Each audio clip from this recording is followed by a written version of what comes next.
اعوذ باللہ من الشیطان الرجیم بسم اللہ الرحمن الرحیم۔ نالج فیکٹری کے معزز دوستو السلام علیکم۔ ناظرین اکرام، جیسا کہ آپ جانتے ہیں کہ اس وقت ہمارے ملک پاکستان کا آدھے سے زیادہ حصہ سیلاب، بارش، لینڈ سلائیڈنگ اور قدرتی آفات کی وجہ سے مکمل طور پر ڈوبا ہوا ہے، اور اب تک سینکڑوں لوگ جن میں مرد، عورتیں اور بچے شامل ہیں اس آفت کی زد میں موت کے منہ میں جا چکے ہیں۔ انسانی لاشیں پانی پر بے قدر و منزلت تیرتی پھر رہی ہیں۔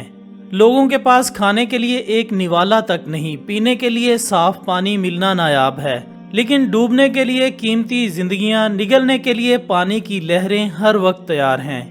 لوگ بیچارے اللہ پر توکل کے بعد اپنی مدد آپ کے تحت خود کو محفوظ مقامات پر منتقل کرنے میں ایک دوسرے کی مدد کر رہے ہیں، لیکن اس کے باوجود یہاں ایسے مناظر دیکھنے کو مل رہے ہیں جن سے روح تک کانپ جاتی ہے۔ سوشل میڈیا پر ایسی بے شمار ویڈیوز گردش کر رہی ہیں جن میں لوگ دہائی دے رہے ہیں اور حکمرانوں سے مدد کی اپیل کر رہے ہیں۔ ناظرین، اگر سیلاب کی تباہ کاریوں کی بات کریں تو جون سے اب تک ملک میں 31 لاکھ افراد سیلاب اور طوفانی بارشوں سے متاثر ہو چکے ہیں، جبکہ محکمہ موسمیات کے سینئر آفیسر سردار سرفراز کے مطابق جولائی اور اگست میں پاکستان میں اوسط سے 200% زائد بارشیں ہوئیں۔ محکمہ موسمیات کے مطابق 1961 کے بعد سن 2022 میں جولائی اور اگست کے دوران سب سے زیادہ بارشیں ریکارڈ کی گئی ہیں، جس میں اب تک 1000 سے زائد اموات ہو چکی ہیں، اور ان ہلاک ہونے والوں میں 400 کے قریب بچے اور 200 خواتین شامل ہیں۔ سرکاری اعداد و شمار کے مطابق سیلاب میں پاکستان میں مجموعی طور پر 4,95,000 سے زائد مکانات متاثر ہوئے ہیں، جن میں 1,97,000 سے زائد مکانات مکمل اور 2,98,000 سے زائد جزوی طور پر تباہ ہو چکے ہیں۔ اس کے علاوہ مونسون میں بارشوں اور سیلاب کے باعث 7 لاکھ سے زائد مویشی اب تک ہلاک ہو چکے ہیں، جن میں سب سے زیادہ ہلاکتیں بلوچستان اور سندھ میں ہوئی ہیں۔ ناظرین، ایک طرف تو ملک میں بارشوں اور سیلاب نے تباہی مچا رکھی ہے، تو دوسری طرف سیاستدان کرسی اور اقتدار کی جنگ لڑ رہے ہیں اور عوام کی کسی کو پرواہ نہیں۔ اور واضح رہے کہ ڈیرہ غازی خان ڈویژن کے مختلف علاقوں میں آئے روز سینکڑوں دیہات صفحہ ہستی سے مٹ جاتے ہیں۔ ڈیرہ غازی خان کے علاقے علی پور کے 2 درجن سے زائد دیہاتوں میں پانی آ چکا ہے، جس سے ہزاروں ایکڑ کھڑی فصلیں تباہ ہو گئی ہیں، جبکہ مویشی اور لوگوں کے گھریلو قیمتی سامان پانی میں بہہ گئے ہیں۔ سیلاب میں ایک مسئلہ گندم کا بھی بنا ہے کہ بہت سے علاقوں میں پاسکو اور محکمہ خوراک کی جانب سے کھیتوں خلیانوں میں سٹاک کی گئی کروڑوں روپے کی گندم خراب ہو گئی ہے۔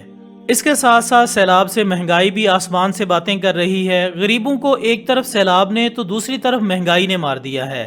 صرف وسیب میں ہونے والے سیلاب سے ہلاکتوں کی تعداد 150 سے بڑھ چکی ہے، مگر حکومتی اقدامات اب تک صرف فوٹو سیشن کی حد تک محدود ہیں۔ ان کی مشکلات کا خاتمہ صرف یہیں پہ نہیں ہوتا، بلکہ بھارت نے بھی اپنی دشمنی کا حق ادا کرتے ہوئے دریائے ستلج میں پانی چھوڑ دیا ہے، جس کے باعث بہاولپور کے دریائی علاقوں میں سیلاب کا خطرہ پیدا ہو چکا ہے۔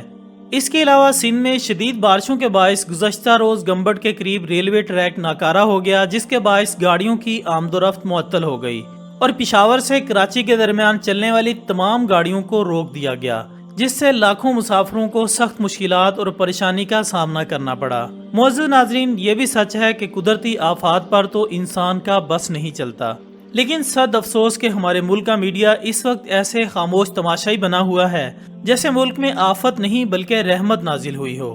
بے شک ریاست تو ماں جیسی ہوتی ہے جس کے لیے تمام اولاد برابر ہوتی ہے، مگر یہاں پر معاملہ کچھ الٹ نظر آ رہا ہے۔ سیاستدان سمجھتے ہیں کہ ہماری بادشاہت تو قائم ہے نا، ہمارا بینک بیلنس تو بن رہا ہے، ہماری اولاد، رشتہ دار، نوکر چاکر اور کتے بلیاں تو محفوظ مقامات پر ہیں۔ دوسری جانب میڈیا کی بے حسی اور منافقت کا اندازہ اس بات سے لگایا جا سکتا ہے کہ ان کے نزدیک مریم نواز کو ٹویوٹا کمپنی نے کس برانڈ کا کون سا بیگ گفٹ دیا ہے، اس خبر کو باقاعدہ ہیڈ لائنز میں شامل کیا جاتا ہے۔ فردوس عاشق عوان کو ایئرپورٹ پر روک لیا جانا ہیڈ لائنز کا حصہ ہے۔ پارٹی گرل کی وائرل ویڈیو، فیروز خان کا غصہ، شہباز گل کی بیماری، بلاول بھٹو کے دورے، یہ سب کچھ تمام الیکٹرانک، پرنٹ اور سوشل میڈیا پر دکھایا جا رہا ہے، لیکن سیلاب متاثرین کے درد کو کبھی بھی ہیڈ لائنز کا حصہ نہیں بنایا جا رہا۔ ناظرین، یاد رکھیے کہ سیلاب کے پانی میں بہتے ہوئے معصوم بچوں کی لاشیں ہمارے منہ پر ایک تماچا ہیں۔ پانی میں بہتی ہوئی سینکڑوں لاشیں چیخ چیخ کر خدا کی طرف دیکھتے ہوئے ایک ہی سوال پوچھ رہی ہیں کہ اے خدا، کیا یہ ملک ہمارا نہیں ہے؟ کیا ہم انسان نہیں ہیں؟ کیا ہمارے آباء و اجداد نے اس ملک کے لیے قربانیاں نہیں دی ہیں؟ چلو ہماری زندگیاں تو ریاست کے ان نام نہاد رہنماؤں کے لیے اہم نہیں ہیں، کیا ہماری لاشیں اتنی سی اہمیت کی حامل نہیں کہ ہمیں مناسب کفن دفن پہنا کر عزت و احترام کے ساتھ دفنا دیا جائے؟ ناظرین، ہم ایک ایسے ملک میں پیدا ہوئے ہیں جہاں پر غریب شہر ترستا ہے ایک نوالے کو، امیر شہر کے کتے بھی راج کرتے ہیں۔ قابل غور بات یہ ہے کہ سیلاب ہر سال ملک میں آتا ہے، اس پر اربوں روپے کے فنڈ صرف کیے جاتے ہیں، اور اس نقصانات کا باریک بینی کی اینک سے تخمینہ لگایا جائے تو اربوں ڈالرز کا نقصان ہوتا ہے۔ ہر بار جب سیلاب آتا ہے تو ہنگامی بنیادوں پر امدادی کام بھی کیے جاتے ہیں، اور آئندہ کے لیے سیلاب سے بچنے کی ممکنہ پالیسی بھی وضع کی جاتی ہے، لیکن روایتی انداز اور روایتی عمل کے تحت چند دنوں کے بعد ہم سیلاب اور اس کی تباہ کاریوں کو تاریخ کا حصہ سمجھ کر بھول جاتے ہیں۔ یاد رکھیں کہ جو قومیں اپنی تاریخ سے راہ فرار اختیار کرتی ہیں وہ ہمیشہ ناکامی اور رسوائی کا سامنا کرتی ہیں۔ تاریخ انہیں ہمیشہ کے لیے مٹا دیتی ہے۔ ایسا ہی کچھ سیلاب کے آنے اور چلے جانے کے بعد ہمارے ملک و عوام کے ساتھ ہوتا ہے۔ جہاں حکومتی مشینری سیلاب متاثرین کے لیے ریلیف آپریشن میں سرگرم عمل نظر آتی ہے، وہاں فلاحی ادارے NGOs بھی اس موقع پر اپنی مدد آپ کے تحت جذبہ ہمدردی و خیر سگالی پر عمل پیرا ہوتے ہوئے سیلاب سے متاثرین کی بھرپور مدد کرتے نظر آتے ہیں، لیکن مستقبل کے لیے کوئی خاطر خواہ قدم نہیں اٹھایا جاتا۔